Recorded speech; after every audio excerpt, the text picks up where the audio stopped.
Willow Creek Springs presents Healthy Living with your host, Joe Grumbine.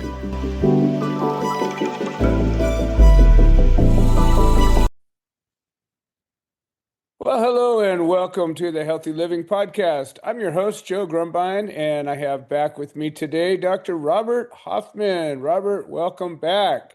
Thank you, Joe. Always glad to be on your podcast. It's always a treat to talk to you. I was thinking about it. I go, man, I don't feel like we haven't talked in weeks, and it's probably been a couple of weeks, but nonetheless, there's always so much to talk about. Yeah. So I have a topic I want to get into today, but I wanted to also tap into your research. You know, you're always doing research, and in fact, the last meeting, we had the 4 o'clock Zoom call on Sundays, and it's always so informative. And I'm always trying to tell everybody how important it is to come. And every once in a while, a new person comes in, but people just don't get the value of this thing. And I say to myself, like, imagine if you had like 5 AIs working for you at the same time. Only these were real life people that were sharing real life experiences, and like, who wouldn't want that, but people just don't realize, I guess. Well, I tell you, Joe, I think our Zoom meeting is the most important for cancer patients in the whole world. They're not going to get this from their oncologist. Oh.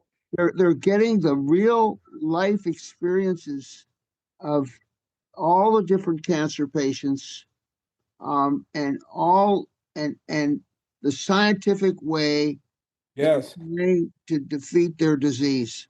And this doesn't exclude the oncologist at all. That we all oncologists, but this group is so informative to each other about the science of getting better from cancer, from beating cancer, from staying alive when you have cancer, from getting better. The information that flows to one another, and it's incredible. And it's literally the cutting edge of science. Like, there is science for combating your disease, your cancer, making progress with it. And you're going to learn a lot from your oncologist, but you're not going to learn this stuff. No. And so, well, we have just keep putting it out there. Everyone. It's everyone. And what do you got to lose? It's 2 hours. You can spend a half hour and still get a lot out of it. Exactly. It's an inconvenient time for some parts of the world. Go take a nap. Right. Yeah, we have people calling in from England, from Israel, from. It's midnight for her, and exactly. and I tell you, her because of her coming on, her son is now stabilized his brain cancer. What can you say? Exactly. Well, so here we are. Everybody, welcome. Yep. Joe's the invitation. 4 p.m. Pacific time. And here it's 7 o'clock East Coast. It's midnight in England. It's 1 a.m. in Europe. It's 9 a.m. in Japan. That's not so bad. Yeah. I don't know. We're all welcome, and I can almost guarantee we're going to help anybody that comes on. Absolutely. And the link is in the show notes of this podcast and every other podcast. So when you go on to this, you look in the show notes, that link is right there, and you're welcome to hop on. You don't have to share. You can be anonymous. You can share as much or as little as you like. You can just sit there and listen if you want. You bet. So the thing that I really is so inspiring is that, we've got some brilliant minds. We've got you, we've got Dr. Exime, Dr. Fox, we've got all these different, scientists and doctors that are. The thing about Dr. Exime and Dr. Fox, they're doctors who have cancer. Yes, and they're going to hone their own mind on their own disease more than any other oncologist will hone their mind on somebody else's disease. And exactly. share what they've learned. They share everything, just like the open book. It's like it's so beautiful. We we get new information from them, but we also get new information from every one of the Oh other yeah, patients. Their experience, this work, this doesn't work. right. Oh my God. And the thing What, is that what, every one of these guys has in common is a burning desire to stay alive. And that's exactly right. and if you got that, then you got a chance. You And got, you I got a can, damn good chance. yeah, and I think if you don't have that, Saying the people who focus are the ones who get better. It, exactly. it's almost without exception. It's so true. And even when like we've had people that have been on there fighting for a long time, something goes wrong. You can tell if they lose their spirit, all of a sudden they do a tailspin and they get their spirit back up and all of a sudden they're back fighting again. And it's just it's that important. So that was one of the things I wanted to share. But one of the things that comes up is we're always looking at research. We're always looking at papers. I'm always finding some article or another, sharing it with you, or looking for the science. Sometimes you go, oh, we've been working on that for 20 years, and then I just heard about it for the first time. Other times we don't know. The science isn't developed yet. But in PubMed, where we consider to be kind of a great clearinghouse for information, published work, peer review. Almost 42 million scientific publications. Abstracts are totally free for everyone, and in a very big percentage of them, the whole paper is free. Absolutely. And I realized in going back and forth how many published papers you're part of. And it's a huge amount. I mean, literally, I think there's like the one time I typed in your name, I think almost 1,000 papers came up, and it may be more than that. But the point is, when I was looking through one of them, they were describing the Hoffman effect, and I thought to myself, wow, this guy that I'm friends with, we're like family. We talk all the time. We go see each other. We care about each other as human beings. And this guy has been doing this work so long that they've named a biological process after him. Why don't you explain what this Hoffman effect is? Well, I'll just give a little history, Joe. Um, I go back a long time. I started doing science, if you can imagine, in 1965, 61 years ago. And I did my PhD work of all things on a fungus, and I found this a mutant fungus that was addicted to oxygen. It used up so much oxygen, yet it couldn't form a normal organism. It was emaciated, if I could call it that way. It was just going through a huge amount of oxygen that would, for any normal organism, would help it thrive and grow. It was addicted to oxygen. So, okay, that was a corner of the scientific world that nobody cared too much about. And then I decided, after I finished that work, I wanted to go directly into cancer research. And so I was given a project to study the metabolism of this amino acid called methionine. And it was very boring. And then a paper came out that I saw in 1974 first author helper, and I think it was a husband and wife team. They said, "Oh, cancer cells can grow on, cannot grow without methionine, without an external source of methionine, and normal cells can." I said, "Oh, this is getting interesting." And their conclusion was, "Oh, the cancer cells can't make methionine," and it was kind of semi-trivial. So I started to study it, and I remembered this study that I did for my PhD, where this emaciated organism, you looked at it and you said, wow, it can probably hardly metabolize, but it was metabolizing like crazy, but it couldn't make a normal organism, just emaciated. And then I started to see these cancer cells were making a lot of methionine from their precursor called homocysteine, tons of it. But you had to add methionine to the culture medium to make them grow. Unlike the normal cells, you didn't have to add any methionine to them. They thrived on the methionine they made, but the cancer cells made as much, if not more. What the heck is this? Wow. I'll tell you a secret. It took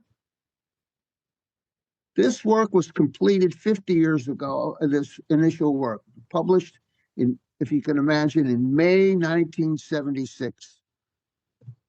In a couple of months, it'll be 50 years since that paper came out in the Proceedings of the National Academy of Sciences, showing the cancer cells making tons of methionine, yet you still had to give it to them. It took another 24 plus 19. That's what, 30,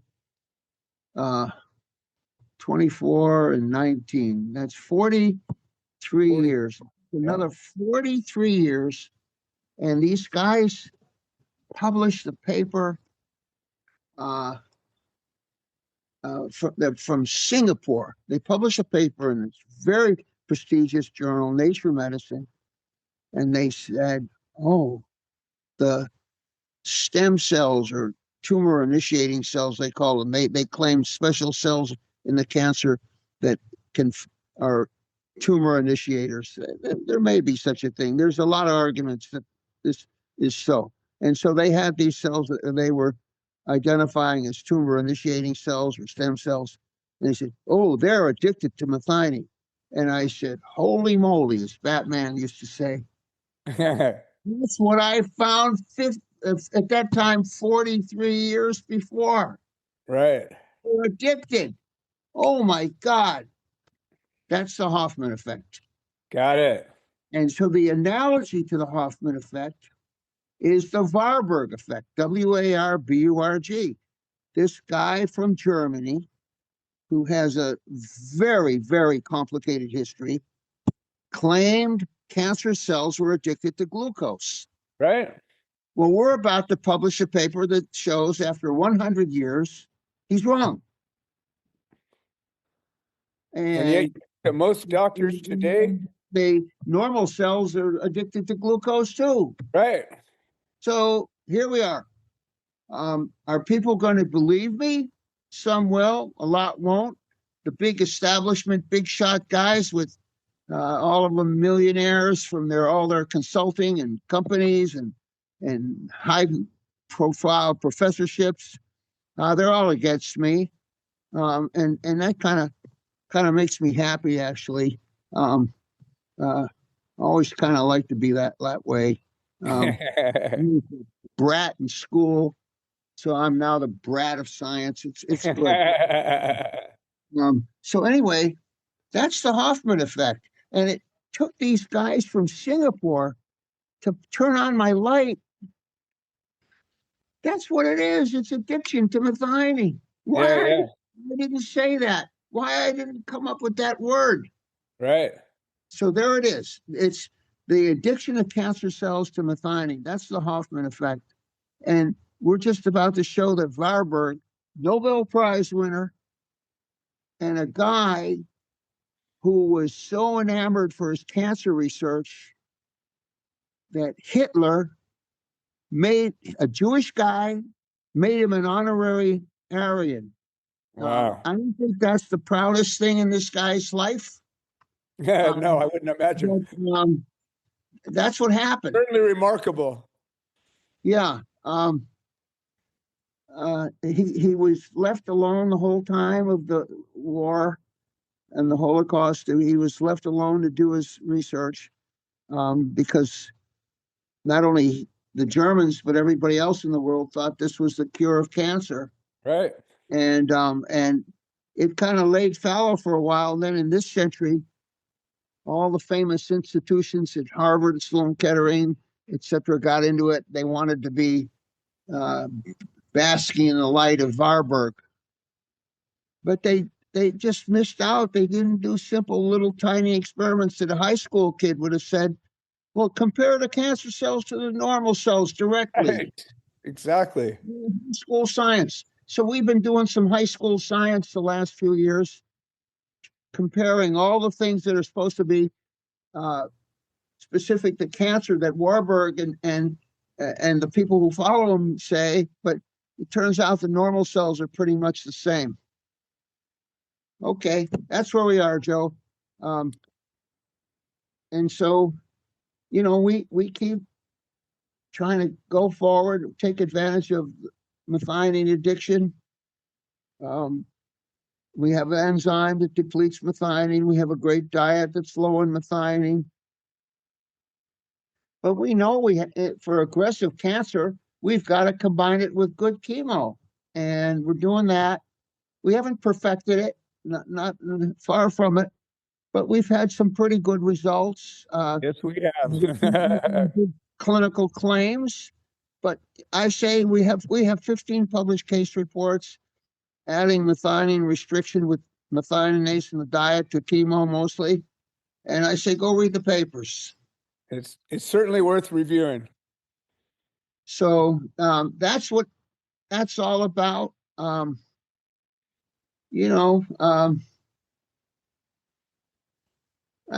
guess maybe that's my award in life, and it's that naming. I don't have any money. I don't have any prizes. I'm not invited anywhere. And that's all okay with me.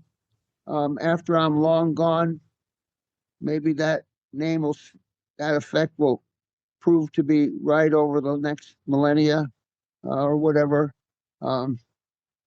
That's enough for me. So that's where we are. All right. Well, I'm certainly glad you discovered that, because I the way I see it, it's been instrumental in me being alive today. So I'm awful happy about that.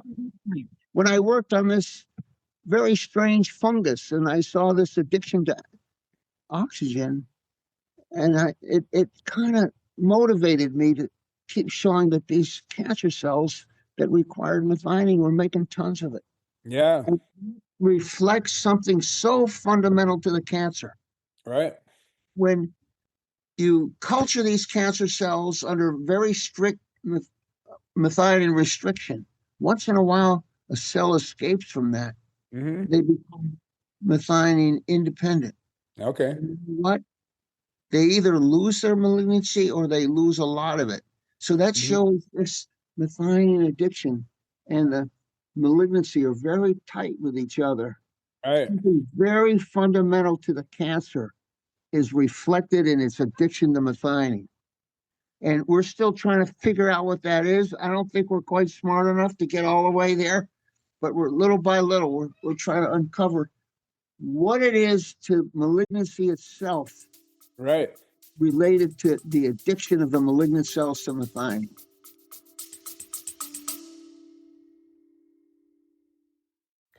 Hi, this is Joe Grumbine, and I wanted to share an update. The platform that hosts this podcast has made some changes to the subscriber settings, and we have a number of subscriber-only episodes that we offer to the supporters, and for a minimum of $3 a month, we can get you signed up.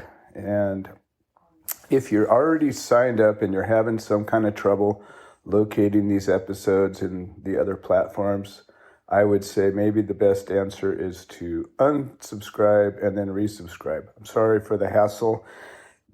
I don't have any way to make a change, but I'm very grateful for all the support. Thank you. Well, I'm confident that you're on the right road, and you just keep looking under different rocks and doing the experiments, and it's Yeah, going to start to yeah, it's going to start to reveal itself. yeah. Now Well, the I'm 82 years old, Joe. So I keep I ask whoever's up in the sky controlling the universe, please give me some more time. I need it. Absolutely. I'm right there with you. I'll throw those words out too. I think we need you around for a good long while. I Thank you, Joe. Yeah, you bet. Well, so this is what I wanted to get into. I'm getting ready to go to Japan to get a scan done. And there's a lot of different ways. Like when somebody has cancer, it gets identified. Oftentimes that there are markers, blood markers that can be tested for that can indicate either the presence of or the growth of or the progress or lack of progress. And some cancers don't have that so much. In my case, with the squamous cell carcinoma that's HPV driven, they had a blood test that they did to test for the presence of the HPV virus, and initially, it was really high, it was in there, and then after the chemo, they tested again, and it was gone. But that didn't tell you that the cancer was gone. And they have a lot of different blood tests. They have a squamous cell antigen test that can tell you some things, but none of these things are um, they're not a definite determining factor that says you have or don't have cancer.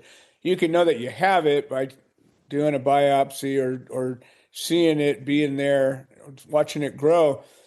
But you can't necessarily tell that you don't have it because most of the scans or all the scans can only detect cancer when it's grown to a certain size, right? I mean, there's limitations to every tool we have. Including the one that you're going to get in Japan. Exactly. It And has a unique advantage. and I want to talk about that tool, but I also want you to kind of explain to the listeners what happens when cancer cells get left alone after there's been a treatment. So, for example, many people get diagnosed with cancer. They go and they find out they got a breast cancer, they got prostate cancer, they got lymphoma, whatever it is, squamous cell carcinoma. They go through a treatment. Maybe it's a standard of care, maybe it's a combination of things like we're doing. Then they say, well, you're in remission. Yeah, that's kind of their term that says, well, your cancer's going away. But they never say you're cured. Like I've never heard a doctor say you're cured. You don't have cancer anymore. They say you're in remission. It's stabilized. It's under control. It's undetectable. There's all these terms they have, but they'll never tell you you don't have cancer anymore. Is that right? They shouldn't. Yeah, exactly. Exactly. So you get rid of a tumor, you get rid of maybe you surgically remove it, maybe you radiate it, maybe you immunotherapy, chemotherapy, all the different treatments. Now it's gone to the point where you can't see it anymore.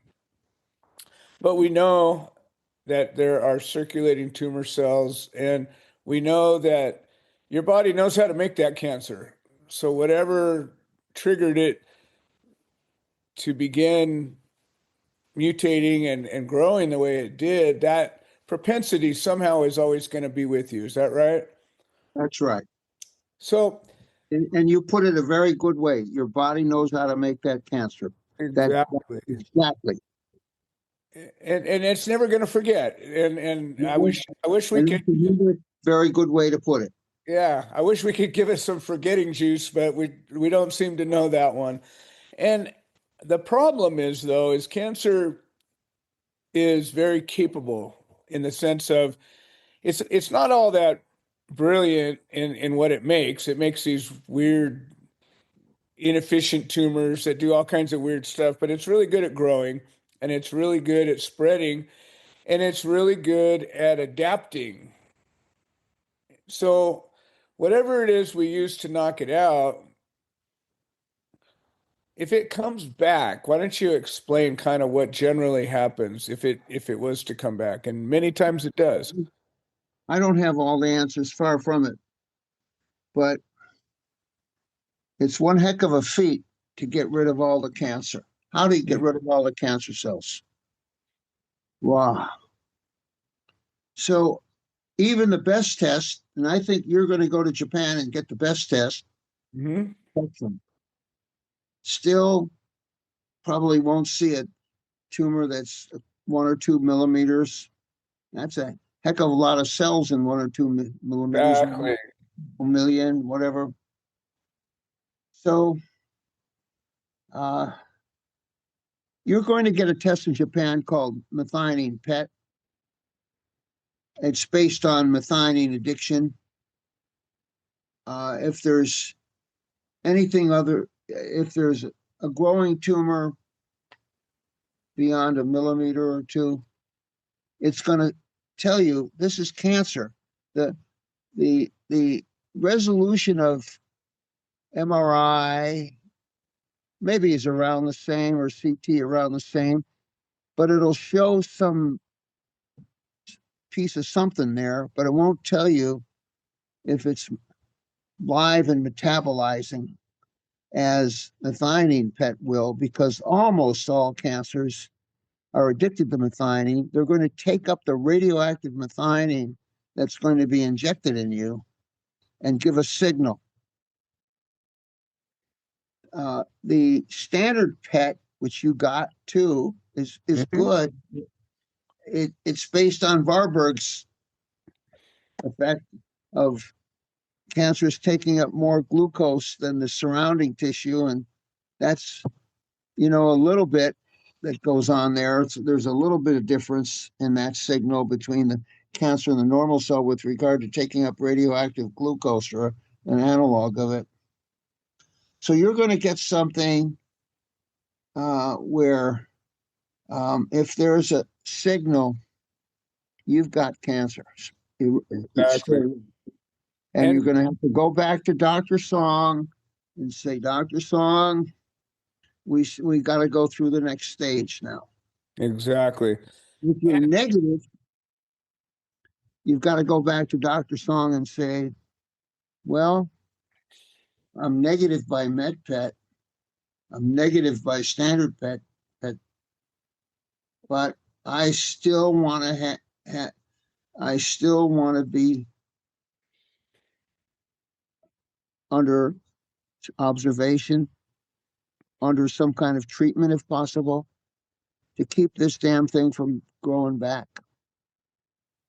This is what maybe a lot of people can't really put in their mind, that even when they think it's all gone, it's not all gone, and it can come back. Now, the body, as you said, knows how to make this cancer. Oh boy, it knows. And as you said, it doesn't forget how to make it. But the body also has an immune system. And perhaps if the number of cancer cells is under a certain amount, the immune system can control it from coming back. They're making a lot of progress with immunotherapy, and exactly. I'm going through that right now with the Keytruda. So yeah, which I surely think is good. Yeah. So that's where we are. No cancer patient, in my opinion, in this year 2026, where we stand now, is cured. Not cured. I think that they've won a heck of a lot of the battles, and they got a great chance of going forward. Some of these cancers are so tricky, they hide, like some of the breast cancers can hide out 25 years or more and come back. Exactly. It Yes. is so weird. But that's not limited to breast cancer. Nope. And especially when you've been on a therapy for a very long time, it gives a chance for the cancer cells that are resistant to that therapy to finally take over. Exactly. They've been fighting for years to take over. And finally, they make it. And the chance of a cancer that has resisted this therapy, this tremendously strong therapy that's killed off 99.9999 whatever percent of the cancer, comes back. Often, they're not only resistant to the drug, but they're more malignant. Exactly. And then They there's really need, some of the doctors, they talk about active surveillance. Well, they say, that's for some instead of treatment, but we need to use that for after the treatment. We've got to be diligent, vigilant, you name it, forever. agreed. I think that was really my point is, my hope is that, and I'm pretty confident that we're going to find this out, is that in Japan, this PET's going to show that I don't have anything that it can recognize. And that puts me into the next phase of my treatment, which I'm calling the maintenance phase. And what we're doing is we're managing the cancer cells, making sure they don't get out of control. We all have problems. We all have disease in our body. We all have cells that aren't doing what they're supposed to. And as we get older, we get more of that. We get all kinds of things going off. But that doesn't mean that, like you say, the immune system can't keep it in check, can't keep it from growing to a point where it causes a problem. People live with cancers for 20, 30 years and don't die from cancer. Something else. Yeah, there's something else gets you, the pneumonia or whatever else Yeah, it you're is. 97 and Yeah, you still got some of that cancer, but by 97, something else got you. yeah, That's where we all want to be. exactly. And so that's really my message today is that for all of you who have had cancer and believe that maybe your oncologist says, okay, you're done. And I've heard that, we're Yeah, done. as far as they're concerned, you're done. Yeah. And there's no more further action, or We don't we have anything more for you. we, But we check you. let's say you've been on methionine restriction. Well, some people say, how long we could have stay on methionine restriction? Well, I'm reticent to say what I think, which is the rest of your life. Of your life. Exactly. Say, well, it's a healthy lifestyle. Exactly. So, I mean, that's one thing I would recommend to every cancer patient. Never, ever go off methionine restriction. Agreed. And I look at it this way. When I get, That may not be sufficient. you're right. Exactly. And we just know that it helps a lot. It helps keep whatever cancer cells you have weakened. And even if maybe they become resistant or they overcome that, it still doesn't help them. And it slows them down no matter what. And even if that's the only thing you did, it's helpful. But being vigilant, it adds on to the message we've had about being your own advocate, about, having the drive to live. All of those things are layered on top of each other. And I think this is a layer that's really important. And I'm looking at it, it's crazy. It's only been a year ago today, I had a giant tumor sticking out of my neck. I hadn't begun treatment. I was in pain. I couldn't sleep. I was miserable. And I was going to die if I didn't do something about it. And we were working together. We were working on finding answers. And ultimately, we came up with an answer. But I've only been off of the chemo for a few months now. And Well, you're on Keytruda, thank God. yes, but I'm just starting to recover the anemia is almost gone. My brain fog's going away. All the lingering side effects of the chemo are diminishing. And you know what I find is really strange, and it's actually making it a little difficult, is I almost don't remember the suffering. I think that's true with almost everybody. And it would be easy to think I'm good and not think about it anymore. And I have to, remind myself multiple times a day, you're still in this. You got, We're going to go back to that. yeah, this is your life now. And I've made a couple of decisions that, when I get the determination that I'm clear, I'm gonna take a day now and again and have a meat diet. I mean a meat meal, and I'll fast for a few days afterward and get back on my thing. Once in a great while, I'm not gonna be, a miserable slave, but at the same time, my lifestyle is this diet. I mean, this is what I live on, and um, I may end up losing my taste for it, at the end of the day. But I know Because it's so great a variety. There's so many delicious things that are more exactly, wonderful. and that's it. The rest of it is, fasting and this diet is just so critical to the maintenance And and living alone yeah, and for and everybody. It's a longevity fountain of youth. it is. It absolutely is. I have people everywhere, people that have known me for years before I developed this growth on my neck. And I have people tell me that I look younger than I did 5 years ago. Yep. And I am confident that the diet that I'm on has, And methionase, which is very, it's really part of the diet. yeah, absolutely. So I really just it's a difficult process, a difficult diet, and yet I wouldn't trade it for anything. I would never consider disconnecting from that lifestyle.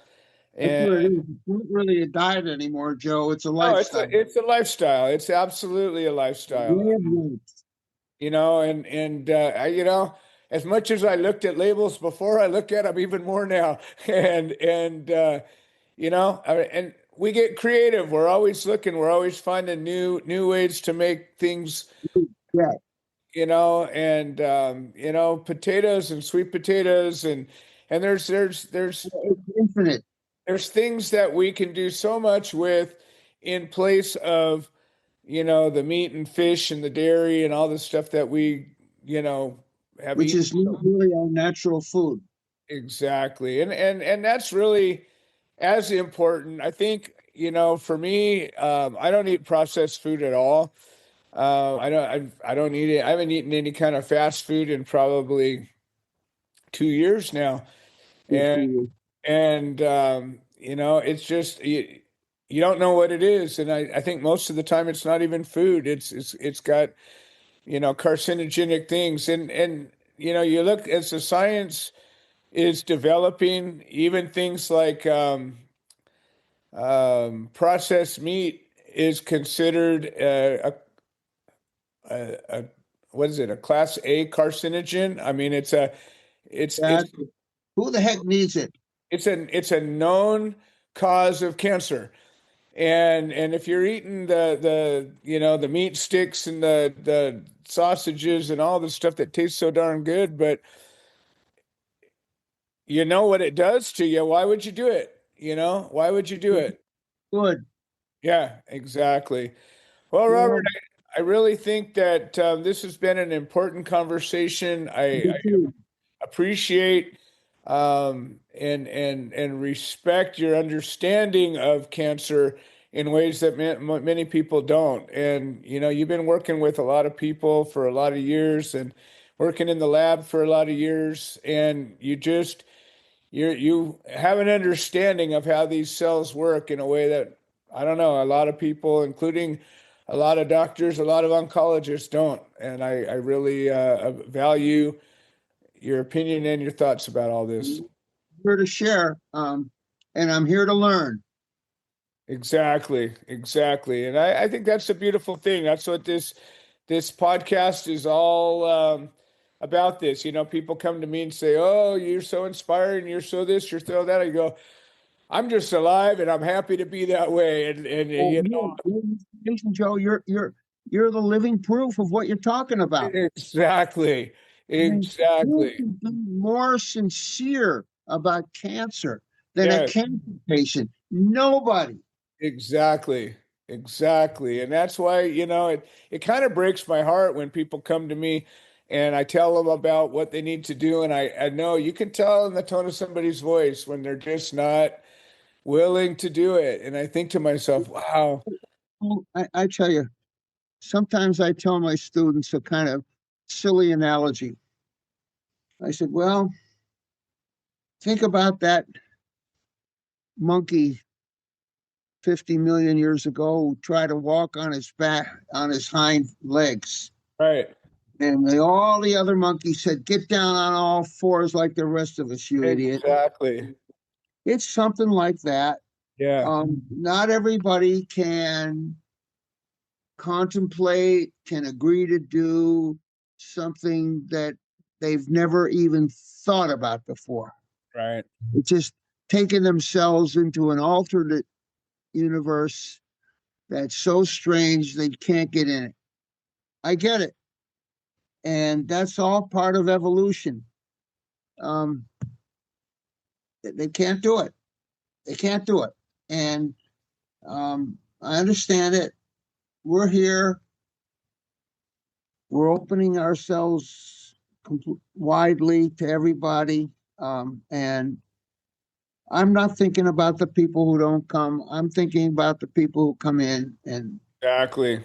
those are the folks I want to work with. 100%. Well, Robert, thank you for all the work you do and Thank you, Joe, diligence. for the inspiration to lots and lots and lots of people, and we're making progress. Exactly.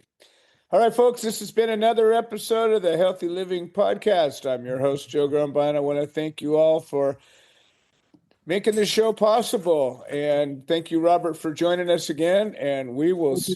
Anytime, anytime, Yes, we are. We'll see you all next time. All right. and we'll hopefully see a lot of you on Sunday.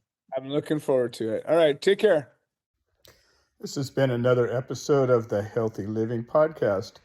We produce this show so that people can share their stories, people that have overcome obstacles, people that are undergoing obstacles. We're building a community of health-minded individuals. If you're interested in supporting the show, please leave a review on the platform you're listening to it on. If you're interested in becoming a guest, please send an email to itsjoegrumbine@gmail.com, or you can send a note into the notes section of the podcast. All right. Well, thank you for supporting this show, and we hope you've enjoyed it.